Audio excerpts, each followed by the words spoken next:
be surprised by who's defending the president-elect. Today, the ladies on The View tried to bait New York City Mayor Eric Adams into trash-talking Trump until he completely flipped the script on him.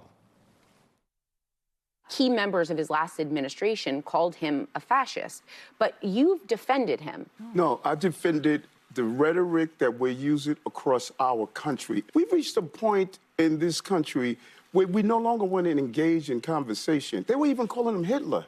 That's an insult. That was only his vice president. That was an insult. That was an insult to the millions of Jews and others who died. We know what Hitler did.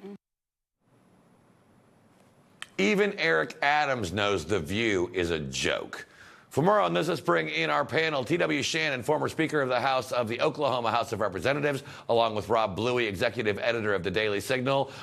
T.W., you and I started this morning on Wake Up America together, and we didn't get to talk about The View. I don't think anybody was ready for that response. Yeah, I think Mayor Adams caught everybody by surprise on that. But look, first of all, Mark, great job to you. You're doing a great job filling in for Rob. I know he's proud of the job you're doing. You always do. But listen, I think we were all caught back that, you know, this was a reality moment where even the liberal mayor of New York City recognizes that Donald Trump has been grossly mistreated by, yes, those ladies on The View, but most of the mainstream media. When you go in and you call a president Hitler and you call the people that are following him, you call them Nazis, you are basically dividing America in a very different way, in a very way that is adversarial. So good for him for saying the right thing. I think he's probably positioning for a presidential pardon because he just might need one ultimately, but he did say the right thing. What they've done to demonize Donald Trump, it's atrocious. And remember, they spent $12 billion this last election cycle telling Americans that they are electing Adolf Hitler. There's a lot of healing that happens to start in this country, and it starts with the Democrats apologizing for what they've done. Well, you know, and it's not just in New York either. I mean, residents in Chicago are slamming Democrat Mayor Brandon Johnson straight to his face and celebrating Trump's victory. Take a look at this, Rob. I want to know, how does it feel that Trump is in office right now? You see Mayor Brandon Johnson, you underestimate us. DOJ need to address you, and hopefully Donald Trump will address you, because you're going to protect the undocumented while you're going to allow for the citizens in Chicago to suffer. Get rid of the illegals, and that'll take your money right back. Rob, I've been doing this for a long time. There's something going on. I bet every one of those people voted for Trump.